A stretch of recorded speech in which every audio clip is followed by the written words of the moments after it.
नमस्कार दोस्तों।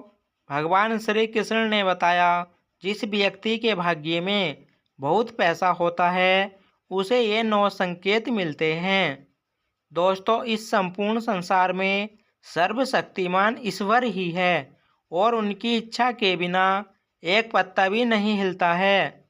यह बात समय समय पर सिद्ध हो चुकी है कि ईश्वर प्रत्यक्ष रूप से भले ही दिखाई न दे, लेकिन अप्रत्यक्ष रूप से वह इस संसार के कण कण में बसे हुए हैं। यह बात भी सत्य है कि हम में से कुछ लोग बहुत भाग्यशाली होते हैं क्योंकि उन पर ईश्वर की विशेष कृपा होती है। दोस्तों, भगवान श्री कृष्ण ने मनुष्य के ऐसे 9 लक्षणों के बारे में बताया है। यदि किसी व्यक्ति के अंदर यह 9 लक्षण दिखाई देते हैं तो वह कोई साधारण मानव नहीं है। श्री कृष्ण ने ऐसे मनुष्य को सर्वश्रेष्ठ कहा है क्योंकि साधारण मनुष्यों में ऐसे लक्षण नहीं होते हैं। एक व्यक्ति के अंदर जन्म से ही ऐसे लक्षण दिखाई देने लगता है और जब वे बड़े हो जाते हैं तो संसार में कीर्ति प्राप्त करते हैं। आज हम आपको ऐसे 9 संकेत बताने जा रहे हैं जिससे आपको पता चल सकता है कि आप कोई साधारण मानव नहीं हैं।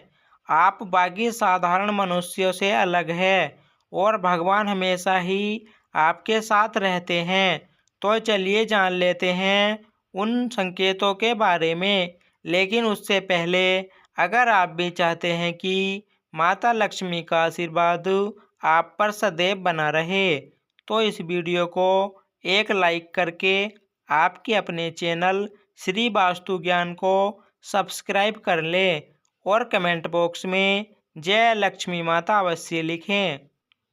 नंबर 1, श्री कृष्णा कहते हैं जो व्यक्ति कभी दूसरों के साथ अन्याय नहीं करता, कभी दूसरों का धन नहीं हड़पता, कभी भी दूसरों की मजबूरी का फायदा नहीं उठाता, वही व्यक्ति श्रेष्ठ होता है।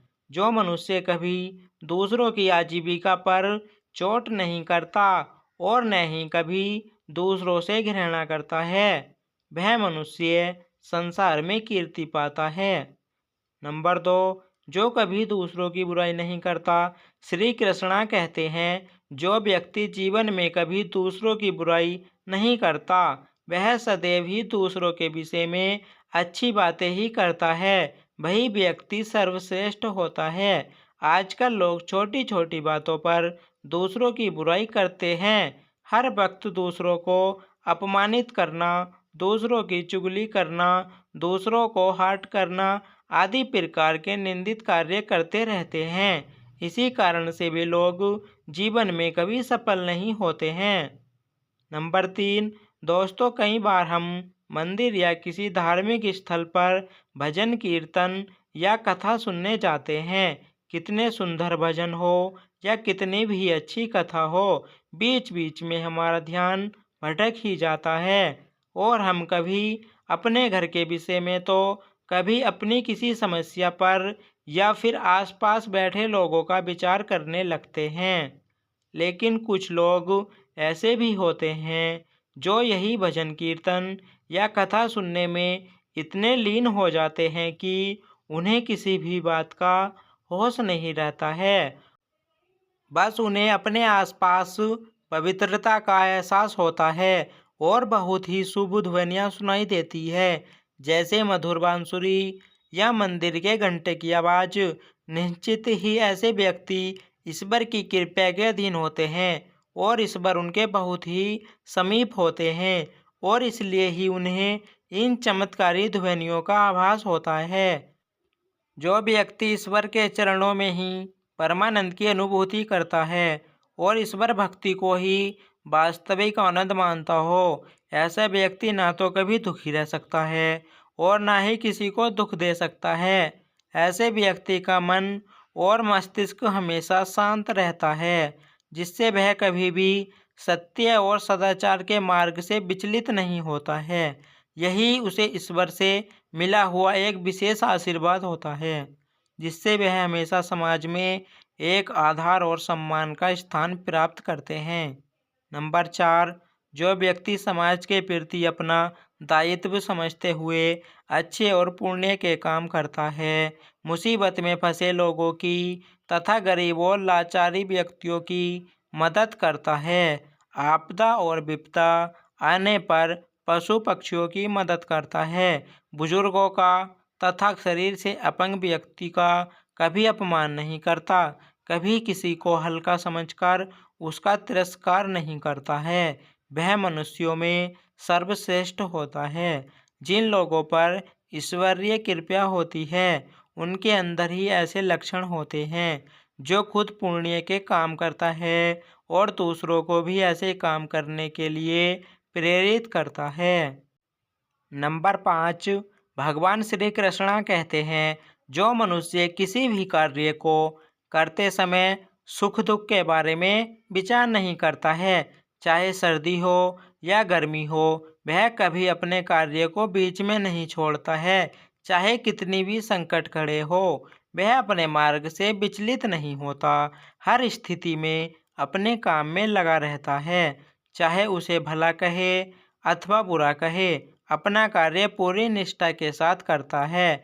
उसे खुद पर और ईश्वर पर पूरा विश्वास होता है कि एक दिन वह अवश्य सफल होगा। नंबर 6, पूर्वाभास होना। संसार में कुछ ही लोगों के पास एक अनोखी शक्ति होती है, जिससे उन्हें भविष्य में होने वाली कुछ विशेष घटनाओं का आभास पहले ही हो जाता है। भविष्य में कुछ बड़ा होने वाला होता है तो उसका पता इन्हें पहले ही चल जाता है। इनका मन अचानक ही बेचैन हो जाता है। आसपास के वातावरण में इन्हें बदलाव महसूस होने लगता है। प्रकृति में इन्हें कुछ ऐसे भविष्य दिखाई देते हैं जो अशुभ चिन्ह होते हैं, जिससे इन्हें पता चल जाता है कि कुछ बड़ा होने वाला है और ये सावधान हो जाते हैं। नंबर 7, जो व्यक्ति अपने दैनिक कार्यों से बचा हुआ समय ईश्वर की भक्ति, आराधना और नाम स्मरण में व्यतीत करता है और ईश्वर को ही सत्य मानते हुए उसकी अनुभूति करने में समर्थ होता है, वास्तव में उस व्यक्ति के आसपास एक ईश्वरीय शक्तियों का पवित्र घेरा होता है, जिसके कारण उसे ईश्वर का आभास होता रहता है। इन लोगों को ईश्वर का आभास होता रहता है। इन लोगों को ईश्वर पर पूर्ण विश्वास होता है। चाहे दुख हो या सुख हो, ये हर स्थिति में ईश्वर को याद करते हैं और कभी ईश्वर का अपमान नहीं करते हैं। नंबर 8, कुछ लोगों को हमेशा अपने आसपास एक विशिष्ट प्रकार की सुगंध का अनुभव होता है।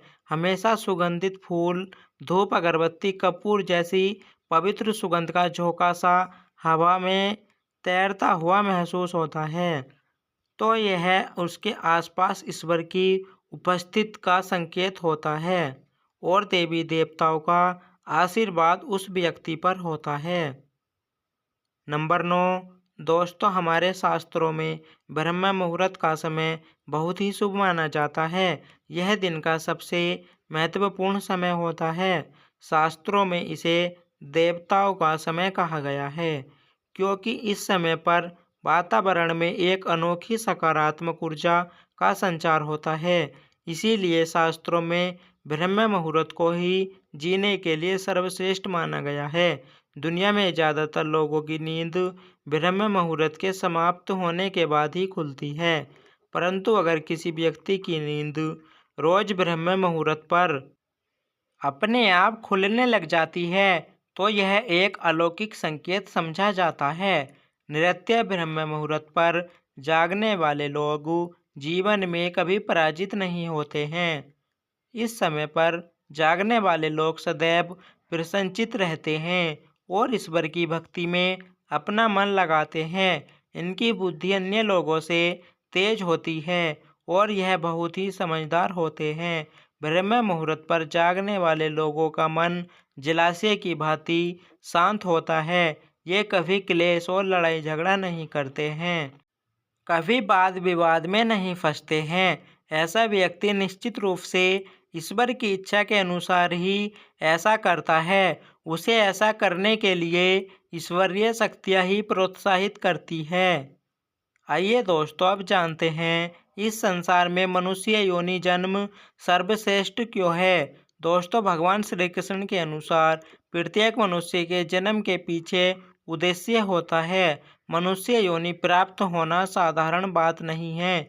84 लाख योनियों में सर्वश्रेष्ठ मनुष्य योनि को ही कहा गया है।